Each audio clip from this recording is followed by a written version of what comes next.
Welcome back to Coffee and Conversation. So I have a cat in my lap. He just crawled into my lap as soon as I turned on the camera.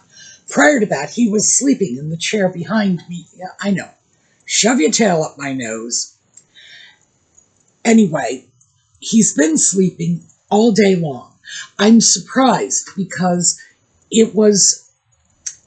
yesterday it was actually rather warm. It got up into the mid-50s. Today it's gotten up into the mid-40s, but it's very, very bright and sunny. This is exactly Audie's kind of weather, but he hasn't been pestering me to go outside. So I'm not sure what's going on here. And of course, a week ago it was -8. Thank you. You just twitched my hair. I'm going to have to go get a comb and fix this. I guess he doesn't like the way I'm wearing it today. So anyway, I'm not sure.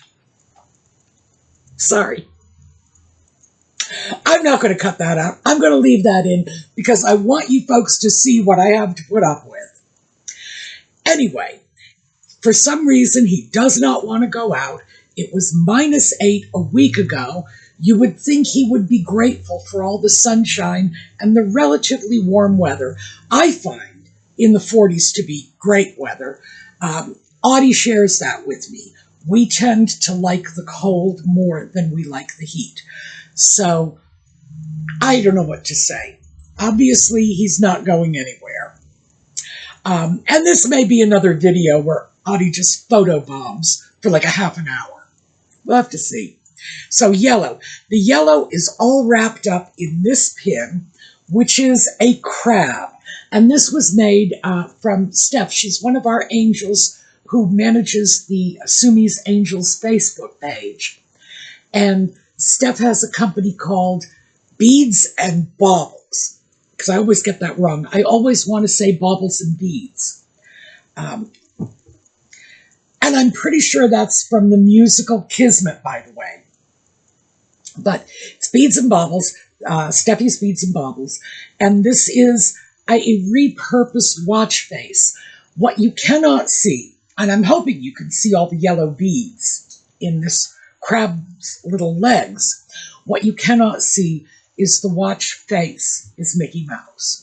So this, by the way, is one of the pieces I have set aside for our giveaways, and we really should get back to that. I'm going to have to email Colleen and ask her when the angels feel like they're up to opening up those giveaways again, because I do have a lot of jewelry pieces that have been made by people like Steph, like Lisa, like Karen, and they have made some fabulous pieces of jewelry over the years, and they are just sitting here waiting for me to give them away to you.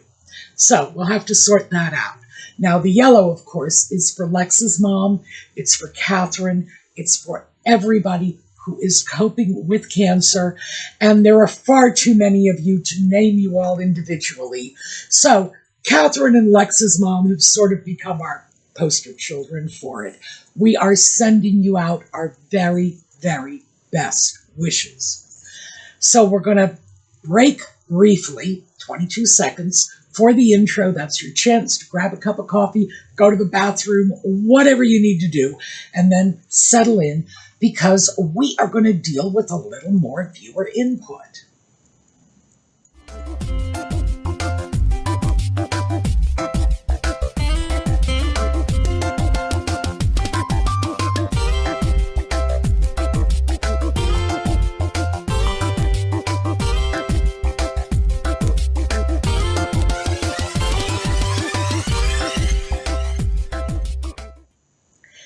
So to start with, I am wearing blue today because Laura Wade, who gave us our topic for yesterday's video, had suggested when she emailed me that she thought I might look good in what she called lake blue. I'm not sure what color I would call this. I don't know if this is the color of a lake. Kind of seems that way to me, but So I decided I was going to haul out some blue. I do have blue in my wardrobe. And I read through your comments, not all of them, of course, because I am making this video on Saturday. I air it on Sunday. So, yeah, that's still the video that's up, and there are still more comments to come, I'm sure. But I've read through the comments we've had so far, and it does seem obvious to me at this point that a lot of you responded to Laura's sort of wardrobe organization strategy. And Colleen, in fact, had said she loves nautical. But I do think that is a worthwhile one to look at instead of looking at colors or styles. Just what do you love? Because let's face it, nautical is not a style, not unless you're wearing, a sailor suit. But mine obviously is sort of woodland, which again is not a style, not unless you're wearing, like oh gosh, what is it? I think it was the Finnish army in the Second World War had really maximized woodland camouflage. No, that's not what I'm into. But it is a color combination of greens and browns and those woodsy fall colors. So it's another way to look at this, and I think it's a valuable one. So I was glad we had the opportunity to take a look at that yesterday. Today, we are going to take a look at input from another viewer. And this is our little Gen Z baby Lex. And you can find Lex over on her own channel, which is Sweet Hister Tea. And I hope you will all go over and check it out. She does these wonderful little videos on all kinds of things. I love her rants, just Lex's take on life. She does a lot about gaming, which frankly it's not really my thing, but I do love to watch the screen because she will do like video gaming on the screen. I find it fascinating. I find it a lot more interesting than just looking at static pictures. But she also does a lot of historical videos, especially about people who are not commonly featured in videos, the lesser-known historical characters. So anyway, go check out Lex's channel. And she is not the only Gen Z baby we have in this community, by the way. So I think that is fabulous. To quote every scammer who ever lived, age is just a number. But when I was younger, I came across a quote somewhere. It was from a sociology text that we have more in common with our grandparents than we have with our parents. Because when we are young, it's our parents' generation we rebel against, but our grandparents' generation is the one that resonates with us. In my own case, yes, I was a child of the 60s, and my grandmother was a flapper. So, heavens yes, bucking the system was the common ground we had. And then later, of course, when my generation started having children, we had the Wall Street criminals. That's who we gave birth to. The Wall Street criminals of the 1980s. Yeah. And I would have to say that they probably had more in common with my parents' generation, that sort of obsession with the American dream. I don't want to say my parents' generation was obsessed with wealth, but they were certainly obsessed with security, with protecting what they had worked for. I think the next generation after the baby boomers, that sort of echo boom, we now talk about that as Gen X and millennials, they probably just took it to more of an extreme. But yes, I can see commonalities between those generations. And now I look at this and think, yeah, Gen Z, they are the ones who are going to pick up the banner we dropped back in the 60s. They're the ones who are interested in saving the planet. So, yes, absolutely we have common cause with our Gen Z babies. But let's see. Oh, where was it? Blah, blah, blah, blah, blah. Lex and the email. There we go. I derailed myself with a tangent for a moment. In this email, now we have two things I want to share with you from Lex, and I do have her permission to share this. So, the first thing I wanted to share, and I'm going to come back to this after the second thing. So I'm going to start with this. We're going to walk away. We're going to come back. She sent me an email. She sent it last night. I got it this morning, and I haven't responded to it yet, mostly because when I read it, I just started crying. I didn't know this. They are no longer teaching To Kill a Mockingbird in the school systems because the topic is apparently unsettling. Well, you know what? The topic is racism. I'm sorry if the reality of racism is unsettling for people. It should be. And Harper Lee, who was probably the greatest writer of the 20th century, I will argue that one with anyone. Harper Lee found a way to take this massive social problem, frame it in a novel that engaged the world. And there were people who would read To Kill a Mockingbird and had no interest at all in the social context of what was going on, but they walked away just a little bit more enlightened, and that's genius.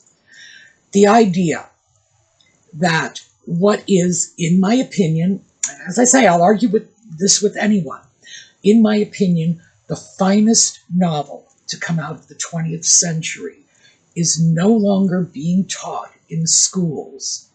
Yeah, I just sat down and had a good cry about that. Because what kind of world are we living in when we have to coddle people, wrap everybody's delicate little feelings in so much freaking bubble wrap that we have to expunge our history, that we cannot acknowledge what actually took place. We cannot deal with these things head on. And that reminds me, of course, quotes again, Santayana, he who does not learn from his history is doomed to repeat it. And of course, naturally, I start thinking about Orwell and 1984, because we are, in redefining history, we are lying to future generations. So we're going to pick this up a little later. So the other issue I wanted to talk to you about, and again, this is from Lex, she had sent me a video clip. I'm going to play it for you, but I'm going to give you some context first. This is an online class, Zoom class. So the professor is on camera. That's important because this guy knew he was being filmed. And Lex had wanted to do a project dealing with cultural issues. Her mother is Czech. Her father is Italian.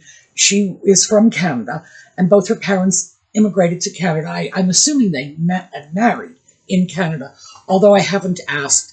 Lex, did they meet and marry in Canada, or am I just making romantic fantasies for them? So these are her two cultures, the cultures she comes from. She wanted to do a class project about this. Now, this is at the university level. We are not talking about a small child. As I'm sure you all know, this is a young woman who will be 22 pretty soon. An adult woman. And this is what he said to her.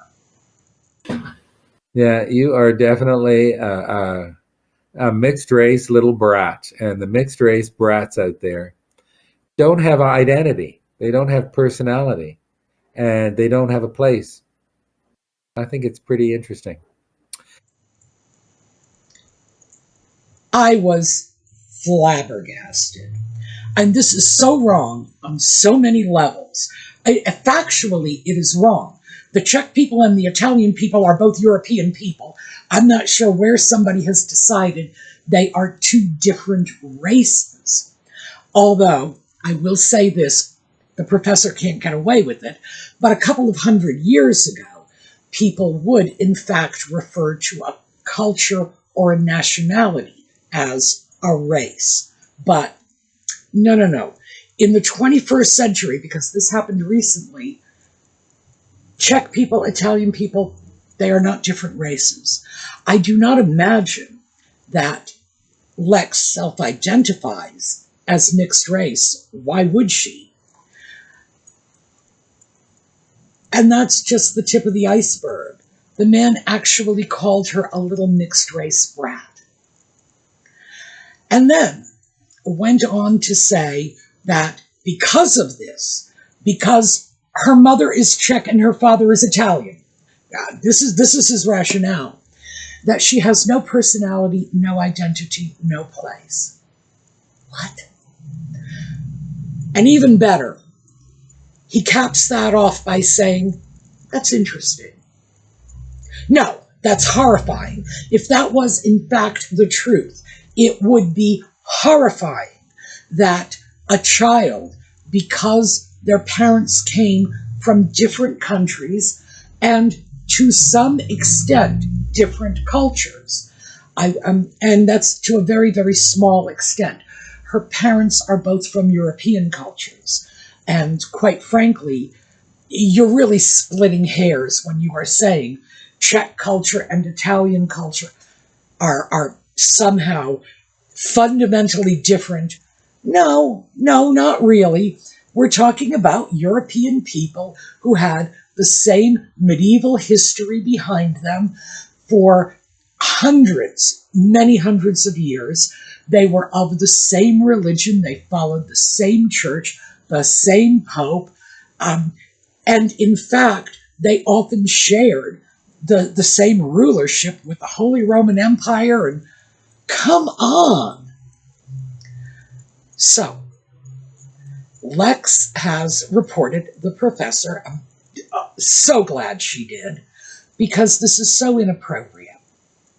Now, she gave me access to his class reviews, which I am not going to share with you because I don't want to dox this guy. I mean, I've already shown a film of him, but I'm not going to do anything like add a name or even the university where he teaches to the mix.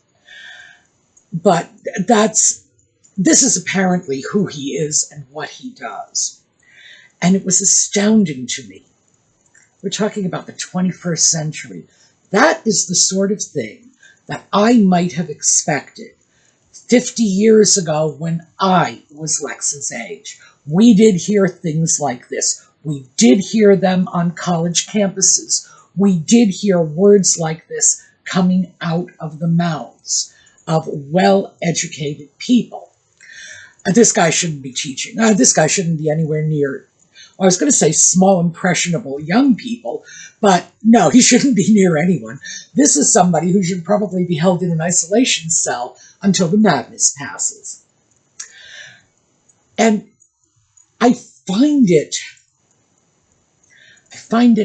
what I find interesting, and I do find this interesting, is our Gen Z babies are being forced to fight the same fights we thought we won back in the 60s, in the 70s, when people were becoming socially sanctioned.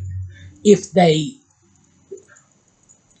picture somebody, just anybody, picture somebody back in the 1970s calling someone a little mixed race brat. It was just as offensive then as it is today. And it is because the social revolution of the 60s, the civil rights movement, the feminist movement, we became more aware. And like I said, I thought we won that fight. I thought people knew better than to talk like that. If they still thought like that, they had the sense to keep it to themselves. Certainly, a well-educated college professor making statements like this when he knows he's on camera is unbelievable. But yeah, that's the sort of thing I thought we had rid society of 50 years ago. And here Lex is facing this. And I believe this was just last semester for her. So, yikes.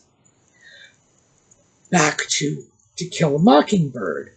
And this is why we need to keep Harper Lee in the schools. Because this is how people, young people, learn. Not just that it's not appropriate behavior, but how bad it really got. How normalized that sort of behavior had become. Particularly in the American South, but we don't have a monopoly on racism in this country. We don't. And even within this country, the South does not have a monopoly on racism. It's all well and good to say, oh yeah, well, that was Alabama. No. This sort of thing happens all over. And the truth is, I've lived all over the country, and I can certainly tell you I've seen just as much of this nonsense in Boston as I ever saw in my time in the South. So, no. But this is why we shouldn't try to sanitize things. This is why we need people to understand it was bad. These things did happen. And yes, if you were a person of color living in Alabama in the 1930s, and that's the period about which Harper Lee was writing, yeah, you were probably at risk of a lynching. What can I say? You can't just expunge that from our past. If you do, the new version of history, some whitewashed version, whitewashed was probably a bad term. All right, some sanitized version of history is a lie. So this is not just a question of, oh, well, I like Harper Lee, so I'm angry they're taking her works out of classrooms. No, I don't like any kind of censorship. I think some ideas might be inappropriate for kids at certain ages. I say that with great hesitation. I don't want sixth graders reading the Kinsey Report. Come on. But something like this at a high school level, I think, is very appropriate. To Kill a Mockingbird, well, like I say, in my opinion, it is the finest piece of literature to emerge from the 20th century. No question about it. I am not interested in living in some Orwellian world when, in this case, it's not the government, it's not Washington, D.C., it's the politically correct crowd are telling us in what ways we have to show the past. So, just as an example, I saw Sanditon, and this is an unfinished novel of Jane Austen's. I think there's maybe 3 or 4 chapters of Sanditon that she actually wrote down. I don't recall, but it's an unfinished novel. And someone made a mini-series out of it. And they decided that because Austen classically was writing in the early 19th century rural UK, where everybody was white, and I dare say I would be truly surprised if Austen herself had ever personally encountered any non-white person. It wasn't the world she was living in, and she was living in a world that had considerably less discourse with the rest of the world. But we need to throw black characters into this, and we need to pretend that there was no racism in early 19th century Britain. What? What kind of image are we giving young people? How are we ever to explain the kinds of mistakes that were made in the past if we are whitewashing? Well, and I am going to use whitewashing on this one. Yeah. If we are whitewashing everything and saying, Racism, oh no. You could have been black and you could have simply waltzed into Austin's society and no one would have raised an eyebrow or said a word. Wrong. Wrong. And this is what we're teaching them, though. I don't know what to say. It's just getting so crazy. I mean, on one hand, you have a complete rewrite of history. On the other hand, you have an excising of important historical facts that we need to have at our disposal. That we, my generation, we have this. We absolutely have this. We grew up with it. We knew what it was like. Our literature was censored for other reasons, but usually it was not racially offensive content. Frankly, I don't think it was ever racially offensive content, but we would have things excised from the curriculum for, maybe a book had suggested somebody had sex outside of marriage. That's like the norm now. I mean, if you said to somebody, I have a boyfriend and we have not had sex, they're going to look at you like there's something a little wrong with you. So yeah, things have changed. But we had access to information that younger generations are being denied. So we know where we were. We know because we lived through the struggles. We know how hard it was to get where we are now. And because that information was available to us and we could see the progression, also we could see the damage. So we know how hard it would be if we ever found ourselves there again. You know, we'd just have to reinvent the wheel. But we also have a template. We know why we can't go back there, because that was part of our collective experience. It was available information for us. And you got to wonder why the politically correct crowd cannot see that, but they would like to remove anything that doesn't match their agenda. And I don't know what to say. I think that no matter how you attempt to redefine works like To Kill a Mockingbird, and you can say, oh yes, it was white people writing about the black experience. Well, you know what? Let's face it, 1960, how many black authors writing about the black experience do you think had a chance of being published? Beyond that, the fact of the matter is, how many writers of any color at all had the talent of Harper Lee and the ability to take this story and bring it to the public? So we need to treasure this, and we've got to stop rewriting our history. We've got to stop sanitizing the parts we don't like. We've got to stop saying, oh, hey, early 19th century Britain, black people were perfectly welcomed in society, because they weren't. And that needs to be the lesson we teach young people today. No, they weren't. It was wrong, okay? Let's acknowledge this, but let's not try to repaint the past and attempt to create a history that just never existed. All right, so that is my rant. Do let me know in the comments, by the way.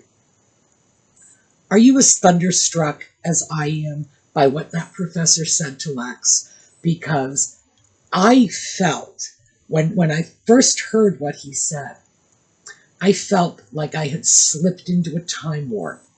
And I was remembering all of the dreadful things that were said to me because of my sex as a woman, things that were said to my friends because of their color or their ethnicity. I just flashed back, like, ooh, not just 50 years, it was more like 60 years, flashed back to a period when people got away with that. And it's terrifying to think that someone actually believes they can get away with this now. So I would also say this is one example in which I can say I sure do favor cancel culture, because somebody needs to cancel this guy hard and fast. All right, let me know what you think, however. We are going to take a look at a slideshow on the way out. I hope to see you all next time. For those of you who join us for Just Chatting, that will be 8 o'clock this evening, New York City time. For the rest of you, come on back next weekend. So, slideshow, and in the meantime, have a terrific day.